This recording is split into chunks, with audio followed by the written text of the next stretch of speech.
tuloy, mayroon palang Senate Blue Ribbon hearing no isang araw. Oo. Pero parang naiba na po, Sen, na kayo po bilang miyembro ng Blue Ribbon, natapos na ba muna yung flood control issue? Hindi pa. Ang problema, sa aking palagay lang naman, Opo. hindi na malaman kung saan itutuloy eh. Paano ibig sabihin po? Aba, saan ba nila Tinapos. paano ba nila tatapusin yun? Opo. Alam mo, ako tinapos ko na eh. Sa akin lang ha. Kahapon kasi merong isang forum dyan sa Quezon City. Okay. Kung tawagin nila ay I-CARE, no? I-CARE. Interdisciplinary Conference Opo. on Accountability, Reform, and Engagement. Okay. I-CARE, ano? So, isa ako sa panelist, ano? Ako, si Congressman Irise, si Ma'am Malutikia, nandun din, si Professor Popoy Tivera, at saka yung isang parang din ng, ng political science sa UP. Okay, opo. Ayan, pinagtatalunan ng ang paano natin mapapanagot ang mga tao, sa mga katiwalian, mga ganyan. Paano ang transparency, accountability. Doon ko nakita yung pagkakataon na ilabas ko na yung minority report ng Blue Ribbon Committee. Kasi wala pa ako nakikitang report at baka ako magtagal bago makapagpasya yung buong Blue Ribbon. Opo. Kung paano nila tatapusin ang napakaraming problema na nasasangkot dyan sa flood control, ano? Mabuti naman, nung mabasa ng mga kasama ko sa minority, 6 sa 9 Okay. ang pumirma. Kasama na nga itong bisita natin ngayong hapon. 6 sa kabuuan po ng Senado, ng minority. Siyam kami sa minority, di ba? Opo. So, 6 sa kanila, nakita nila siguro naman yung pinagsakitan natin. Okay sa kanila eh. Sumangayon sila. Ayun. Ngayon, nilabas ko doon sa Quezon City ngayon. Opo. Meron namang mga media doon. So, makikita nila ngayon. Palagay ko, binabasa nila yung 103 pages na minority report. Ang dami rin pala. At doon, kinuwento namin, maring hindi pa kayo tapos kung ganyan, pero kahit sino pa yung tawagin ninyo, at kung paano pa yung pagtatanong na gagawin ninyo, hindi na rin ako palagay ko ma-alter yung mga problema na na-establish natin, pati yung mga sistema na dapat na ayusin para maiwasan natin itong mga naging maanumalyang paglalatag ng flood control projects. Okay, opo. Yun, palagay ko kung interesado lang talaga ang media, kung hindi lang dededmahin ng mainstream media, Okay. marami silang mapapakinabang doon din. Doon makikita kung paano yung mga tinatawag na allocables. Opo. Paano yung mga tinatawag na unprogrammed funds. Yung kung paano nagagamit yung BICAM. Parang ngayon lumobo yung original na mga ceilings na nandun sa NEP. At mula doon ay yung mga sari-saring proponents ay lilitaw na, makikipag-usap na kung kani-kanino sa mga opisyalis ng DPWH. Parang yung mga project ay kanilang matukoy, mapag-usapan kung paano nila gagawin ng mga projects na nauwi nga sa karumal-dumal na paglustay ng napakaraming pera ng ating bansa. Kasi dun sa isa sa nabanggit nyo dati, maugat natin at masolusyonan ang problema. Dun ba sa recommendation na yon o report na yun ng minority, nasolusyonan po yung sistema? Kung paano namin nakita yung mga tao, mga personalidad na binanggit ng mga resource persons namin, yung mga testigo na tinawag sa Blue Ribbon Committee, yung mga sinabi nilang mga pangalan, at hanggang doon sa dumating ang pagkakataon na pati nga yung DOJ ay nakialam. Pero meron doon paliwanag na may mga nabanggit na mga pangalan na hindi masyadong katanggap-tanggap ang pagkakabanggit ng pangalan sapagkat biglang merong intervention ang Department of Justice. Okay. Alam naman ninyo, yung panahon na yun na sinasabi ko, nung ilabas nila yung Yusek Bernardo, nung ilabas nila yung Alcantara, ilabas nila yung Bryce Hernandez, nandun palagi yung dating Secretary ng Department of Justice. Na hindi na namin masyadong malaman kung, teka muna, sino bang nag-iimbestiga rito? Yung Blue Ribbon Committee o yung Department of Justice? Bakit bigla niyang aalisin yung ibang Dadalhin sa tinatanong DOJ, namin, oo. dadalhin niya sa NBI, pagbalik niya, meron na kagad mga affidavit. Mga supplemental affidavit. Ay, yun naman, yung chairman naman ng Blue Ribbon Committee, hindi naman kumikibo na parang akala mo, adjunct siya ng Blue Ribbon. Oo. Kapag tinatanong mo naman, ito, nagkakaroon kami ng pag-aaway. At pagkatapos nun, makikipag-coordinate pa siya sa ICI. Teka muna ka ako. Ano bang arrangement dito? Opo. Ang aming pagkakaalam, sabi ko, ang Blue Ribbon Committee, ang tanging nalalaman niyang gawain ay investigation in aid of legislation. Yes.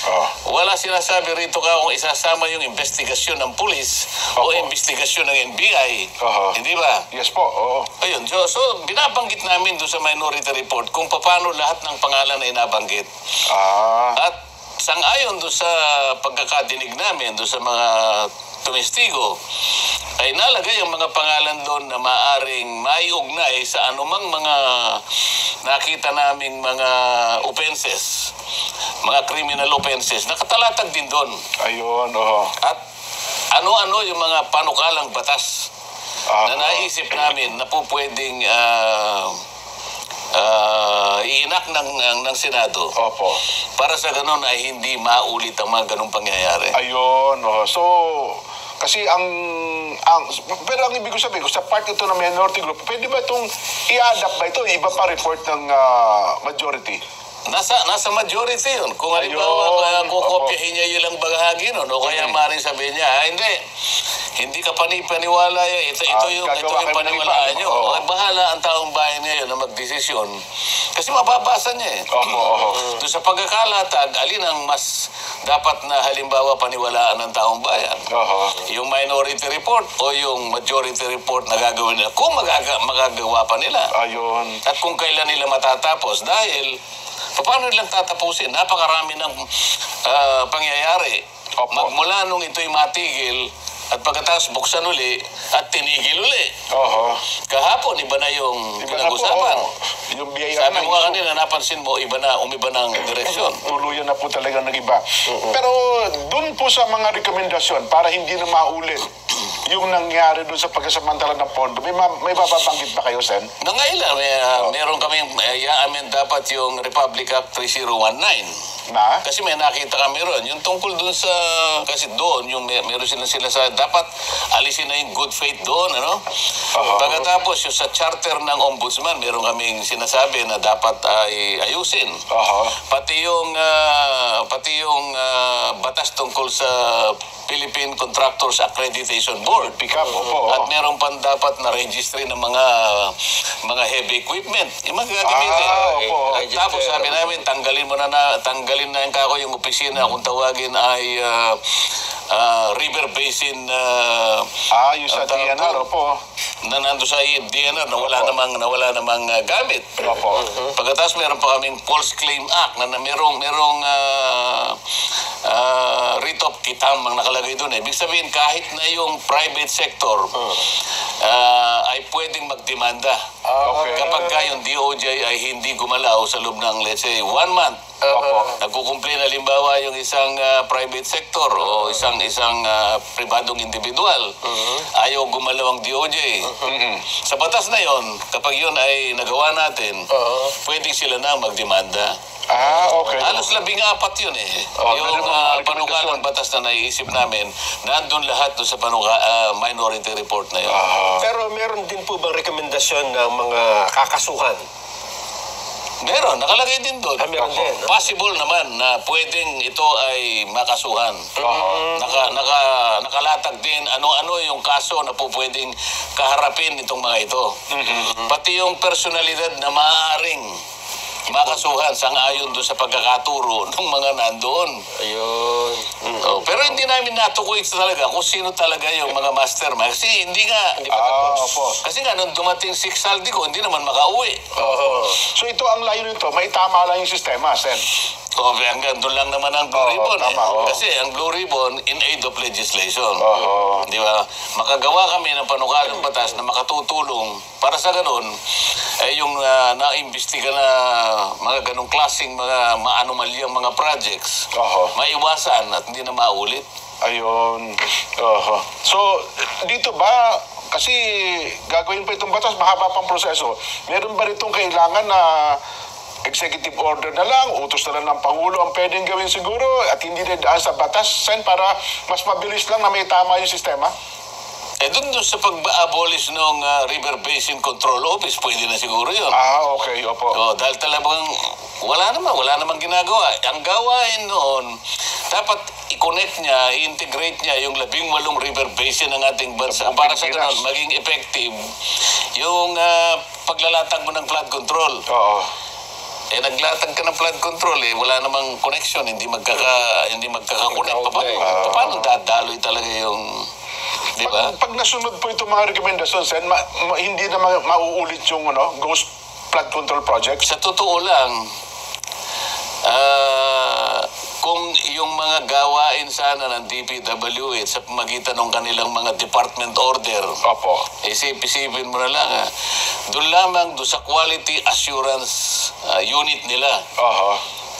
Binasa ko yung mga, kung hindi ako nagkakamali, merong anim na department orders na kapag sinunod lang nila, hindi okay. magkakaroon ng ghost project. Kasi yung kalidad, merong tumututok, may nagmo-monitor Maliban pa doon, yung kanilang mga monitoring system. Opo. Kaso nga, sinasabi nila kasi, real time Ang totoo hindi, namamanipula. Kaya nasabi namin, ito yung gagawin. Kasama na nga yung kadena, nandun na yun. Ayun. Ayun pala, at least masusolusyon na. Kasi mulat sa pulse, naalala nyo, pinag-uusapan natin, nagsimula tayo doon sa Napoles Cam at kung ano-ano, naulit, yung palaki ng palaki. So ngayon, kung may tatama itong sistema, sa susunod, hindi na mangyayari ulit itong ganitong kalaki ng iskandalo. Dapat hindi na. Isipin mo si Napoles. Kailan ba yun? 2012 ba yung Napoles? Opo, parang gano'n 10 billion lang yun Naku, suklam ang tao ng mga panahon na yun. Suklam talaga Talagang nasusuka na yung tao ron pagkatapos, 2025, ganito yung nangyari. Di ba? Naging amateur si Napoles Barya pala yung nakuha ni Napoles. Mamaya pag-usapan pa natin mamaya pagka dumating na yung sinasabi ko sa iyo. Ngayon po, teka lang, sasalin ba kayo sa BICAM? Kasi si Jinggoy ata, wala Tapos Senador Bato de la Rosa, Baka hindi rin nandun din, pero wala din Nasa listahan lang. Oo. Pinapalitan ba, Sen, pag may hindi makakadalo? Depende sa minority leader namin kasi pag nag-usap-usap kung sino yung mapili niya na pupunta ron, kung okay lang naman siyang pumunta o may makakasama siya, mamaya tawagan natin yung ating bisita kung siya naman palagay ko kasama siya dun Ganun ho ba? Kasi meron akong napuna doon sa Nelson Sa listahan? Doon sa listahan, pero sa part naman ng camera. Di ba? Nabasa ko rin yun Oo, nandun yung mga... Parang 12 yata sila. Opo, 12. Sabi ko, meron akong dalawa doon na nakita. Dapat kasi kako noong 2025, andun din sila na nangyari itong ito. Di ba? Yung chairman ng kanilang minority doon si Nonoy Liban, tahimik ata sa usapin ngayon.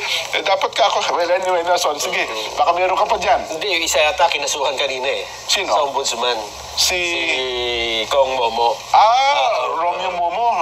Hindi ko alam kung makaka-apekto yun dun sa kanyang role as member ng BICAM. Nako. Pero sabi ho pala, San, meron na rin malalaking isda na ipapahuli. Sabi nyo kasi noong nakala, sap-sap at saka dilis lang po yung nakita ninyong kinakasuhan. Baka malaking isda yung mahuli, baka bilasan Kasi nagtatagal di ba?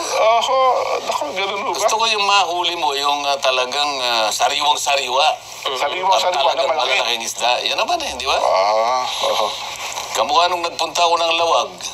Opo. Binisita natin yung mga ibang mga project na dapat nating makita ron. Nagpunta ako sa palengke ng Lawag, napakaraming isda na mga sariwa. Sariwa ho doon. Oh. Malalaki yan. Oo. Big fish. Hindi naman masyadong malaki kasi hindi ko naman hinahanap yung malaking isda doon. Ako nagpunta lang naman doon para makatikim ng mga isda ng Lawag. Umakyat ako sa third floor nung palengke ng Lawag City. Nandun pala yung mga bagnet. Aba, may third floor yung palengke. At saka yung... Hindi, may third floor talaga. Mamaya, malalaman pa natin kung alam talaga ng ating bisita. Meron silang mga langgunisa. Iba yung vegan, ha? Iba yung vegan. Iba yung vegan. Nako. Oo. Para May sa dala amin, ba kayo dyan, sir?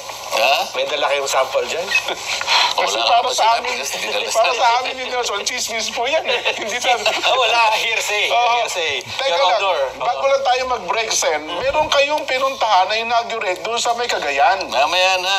Mamaya na. Mamaya na rin. Oo, sige. Discuss natin mamaya yan. Opo, kasi magkakaroon ng pagkatalo-talo ngayon sa social media kung bakit daw kayo nandun samantalang, sige po, mamaya.